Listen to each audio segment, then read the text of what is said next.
बिस्मिल्लाहिर्रहमानिर्रहीम। Dear students, अस्सलाम वालेकुम। आज का हमारा टॉपिक है बिजनेस ट्रीज लेवल का लार्ज रिटेलर्स। लार्ज रिटेलर्स हम किसको कहेंगे? पहले हमने पढ़ा स्मॉल रिटेलर्स। दो इसका पहला है डिपार्टमेंटल स्टोर। ये लार्ज रिटेलर डिपार्टमेंटल हम स्टोर हम किससे कहते हैं? डिपार्टमेंटल स्टोर वो डिपार्टमेंट वो स्टोर होता है जहां पर आपको लार्ज रिटेल आउटलेट जो एक लार्ज रिटेल आउटलेट है जहां आपको रिटेलर्स की चीजें मिलेंगी, लेकिन इन ए वाइड वैरायटी ऑफरिंग, जो ऑफर करता है a wide variety of products classified into well departments under one roof. Classify किया जाता है वेल डिफाइंड डिपार्टमेंट्स, आपको एक ही छत के नीचे मिलेंगे लार्ज या वाइड वैरायटी ऑफ प्रोडक्ट्स और गुड्स।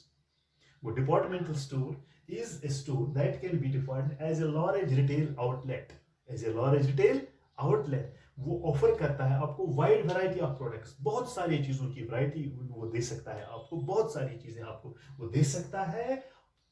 क्या? Wide variety of products classified into well defined departments. अलग अलग डिपार्टमेंट्स होते हैं, वेल डिफाइंड डिपार्टमेंट्स क्लासिफाई किए जाएंगे अंडर वन रूफ, एक ही छत के नीचे आपको मुख्तलिफ किस्म की जो चीजें हैं वो आपको एक ही छत के नीचे मिलेंगी, ईच डिपार्टमेंट जो होता है, अलग अलग डिपार्टमेंट होता है लेकिन एक ही छत के नीचे आपको दूर जाने की जरूरत नहीं।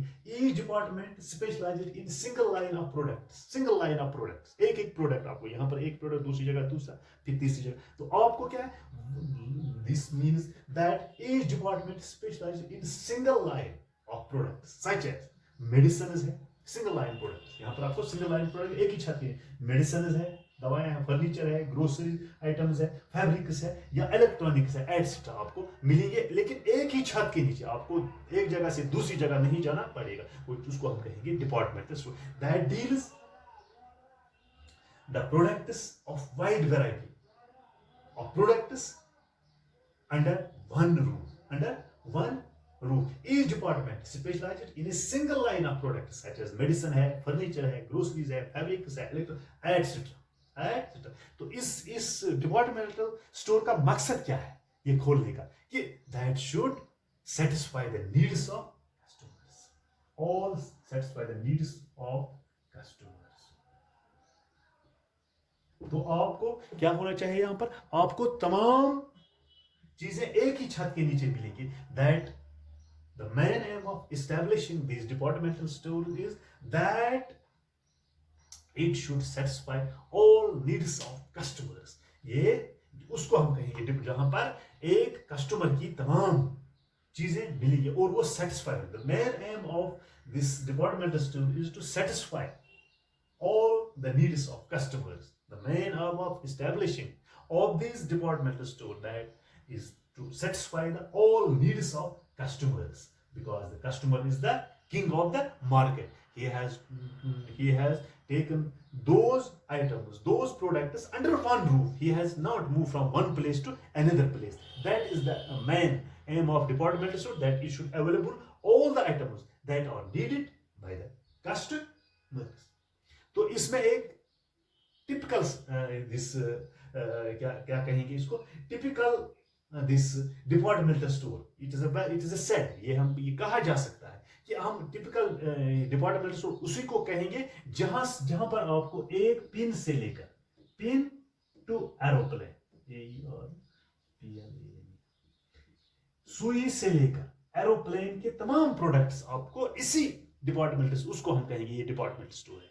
वो departmental store, it's a very typical saying that the items from a pin to an aeroplane should be available in the departmental store. उस departmental store में आपको ये तमाम चीजें क्या होनी चाहिए?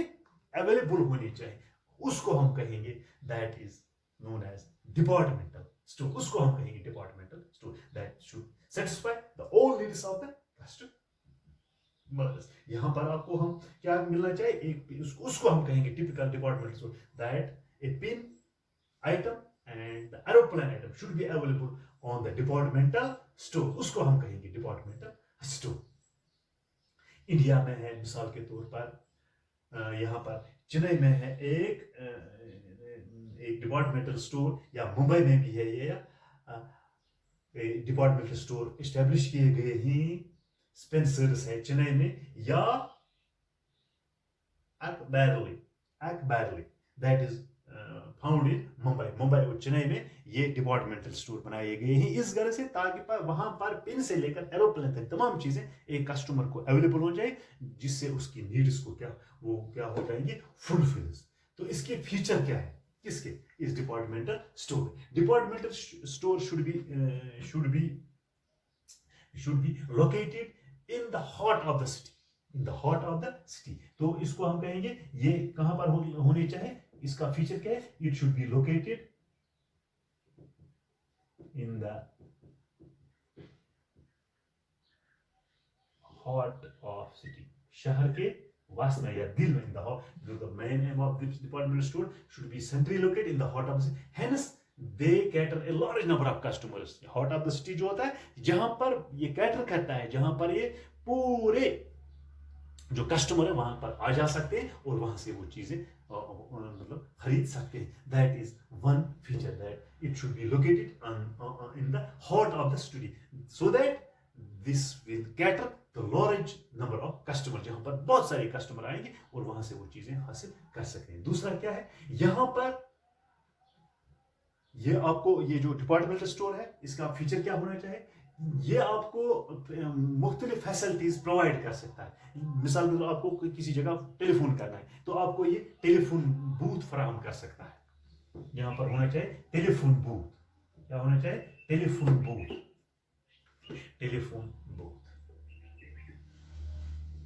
इसका दूसरा फीचर है टेलीफोन बूथ, आप टेलीफोन का फैसिलिटी कर सकते हैं। या वहां पर होना चाहिए रेस्ट रूम, उसको हम कहेंगे डिपार्टमेंटल स्टोर। ये वहां पर होना चाहिए रेस्टोरेंट होना चाहिए, etcetera to the customers. This department should provide the facilities like telephone booths, like restrooms, restaurants, and other these facilities should be available in the departmental store for the benefit of the respected customers. तो तीसरा point क्या है, due to large size these stores are found in joint stock company managed by the board of directors. क्योंकि यहाँ पर आपको काफी तादाद में चीजें रखनी है, large size of stores can be formed in the joint stock company, जो जॉइंट स्टॉक कंपनी वहां पर आपको ये फॉर्म या these stores are formed as joint stock companies, जो जिस तरह जॉइंट स्टॉक कंपनी फॉर्म की जाए इस तरह ये डिपार्टमेंटल स्टोर भी मतलब क्या करने फॉर्म किए जा सकते हैं bye the board of director, consist of manage, इसमें होना चाहिए एक मैनेजिंग डायरेक्टर है, जनरल मैनेजर है, एंड मैनेजर और जनरल मैनेजर या मैनेजर होना, एक डिपार्टमेंट का एक अलग क्या होना चाहिए, मैनेजिंग डायरेक्टर, जनरल मैनेजर, और एक डिपार्टमेंट का एक मैनेजर भी होना। Each department should be general manager, should be managing director and a manager in the departmental store. ये एक दूसरी यानी क्योंकि यहाँ पर आपको काफी तादाद में चीजें अवेलेबल रखनी है, due to the large size of these items, these stores are formed as joint stock company managed by the board of director। जिस तरह joint stock company जिसमें मैनेजिंग डायरेक्टर होता है, consist of managing director, general, इसी तरह एक department में हर एक जनरल मैनेजर होना चाहिए, मैनेजिंग डायरेक्टर होना चाहिए, और एक डिपार्टमेंट का अलग मैनेजर होना चाहिए। इसके फीचर है। तो यहां पर तीसरा फीचर है तो गुड्स, यहां पर कहां से हम डायरेक्टली ये परचेज कर सकते हैं, from manufacturers.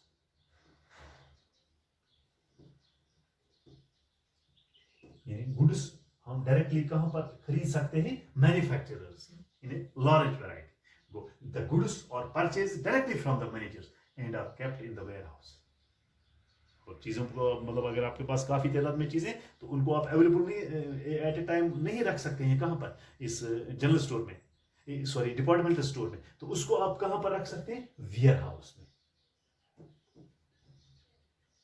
Departmental store should have the facility of where they can kept those goods. These stores perform the function of both retailers as well as warehouse. ये तो दोनों की ये फंक्शन कर सकता है, एक तो रिटेलर्स की और दूसरा है वेयर हाउसिंग की, from one hand, and and other hand it helps with the eliminating the middleman. दूसरा ये है, ये एलिमिनेट खत्म करता है मिडलमैन का, जो दरमियानदार उसका उसके रोल को ये खत्म करता है, क्योंकि उसके ये चीजें लाता है at the time of availability he can go to the warehouse and take those goods. जब उसको जरूरत पड़ती है उन चीजों को लाने की, तो तब तक उसने रखे होते हैं कहाँ पर, वेयर हाउस, क्योंकि उसको डायरेक्टली कहाँ से चीजें मिलती हैं, इस क्या नाम है, इस मैन्युफैक्चरर्स। काफी तादाद में वो चीजें ला सकता है, और वो फैसिलिटी प्रोवाइड करता है दो चीजों की, एक तो रिटेलर्स की, एक तो रिटेलर, और दूसरा है किसकी, वेयर हाउसेस की। क्योंकि यहां पर ये एलिमिनेट करता है किस रोल को, जो दरमियान था वो चीजें लाता था, फिर मैन्युफैक्चर से, फिर मिडलमैन से, फिर होलसेल से, लेकिन यहाँ पर वो eliminate is the role of the middleman between the manufacturer and the customer, between the manufacturer and the customer. जो मैन्युफैक्चरर होता है या कस्टमर, इसके जो बीच में होता है दरमियानदार, वो रोल खत्म करता है। यहाँ पर वो डायरेक्ट लाता है चीजें किससे, मैन्युफैक्चरर, और फिर किनको प्रोवाइड करता है, कस्टमर्स। तो इसका एक और पॉइंट है, in the stores the purchases are made centrally by the purchasing department। ये इसके फीचर है। तो इन दो स्टोर्स द परचेज में जो हम परचेज करते हैं, that is centrally bye the purchasing. जो परचेजिंग डिपार्टमेंट है उसका काम होता है, जो अलग अलग डिपार्टमेंट होते हैं, जिनमें मैनेजर अलग होते हैं, एक तो purchasing department, these all goods are purchased by the purchasing department, while the sales of each department are decentralised. ये जो डिसेंट्रलाइज किया गया है इन चीजों को, जो सेल्स डिपार्टमेंट, ईच डिपार्टमेंट को अलग अलग डिसेंट्रलाइज किया गया, उनको इख्तियार दिए गए हैं अलग अलग हर एक सेल्स डिपार्टमेंट को। This was the all about regarding the departmental store. तो इसको हम कहेंगे डिपार्टमेंटल स्टोर, जहां पर आपको wide variety of products classified into well defined departments specialized in single line of products such as medicines है, furniture है, ग्रोसरीज है, इलेक्ट्रॉनिक्स है, फैब्रिक्स है, एटसेट्रा। तो लेकिन आपको ये चीजें एक ही छत के नीचे मिलेंगी। उस एक अच्छे स्टोर की निशानी ये है कि जहां पर आपको एक पिन से लेकर एक मामूली पिन जो सुई है वहां पर आप भी मिल, और जो हवाई जहाज के पुर्जे या उसके जो प्रोडक्ट्स हैं वो आपको मिलने चाहिए, उसको हम कहेंगे डिपार्टमेंटल स्टोर। ऐसे डिपार्टमेंटल स्टोर कहां पर पाए गए हैं, एक है मुंबई में और दूसरा है चेन्नई, जिसको हम चेन्नई कहते हैं। मुंबई में क्या है, अकबैरली, और दूसरा है चेन्नई में स्पेंसर्स। ये जो दो डिपार्टमेंटल स्टोर, बड़े डिपार्टमेंटल स्टोर, उनको हम कह सकते हैं जहां पर आपको पिन से लेकर एरोप्लेन की तमाम चीजें वहां पर आपको। तो ये था आज का, this is known as large retailers, कहेंगे लॉरेंज रिटेलर्स। मुझे उम्मीद है कि आपको आज का ये लेक्चर समझ आया होगा। तो इसके साथ साथ आप अपनी किताबों की तरफ भी जा सकते हैं, वहां भी देख सकते हो। नेट की जो फैसिलिटी है वहाँ भी आप अवेल कर सकते हो, उसको आप ले सकते हो उसकी सर्विस को। जहाँ पर आपको कोई कन्फ्यूजन होगा तो मुझसे भी बात कर सकते हो आप। तो उम्मीद है कि आप इस लेक्चर के साथ साथ अपने पढ़ाई की तरफ ज़्यादा से ज़्यादा ध्यान दें और अपनी किताबों की तरफ ज़्यादा से ज़्यादा इन टच रहना चाहिए। शुक्रिया।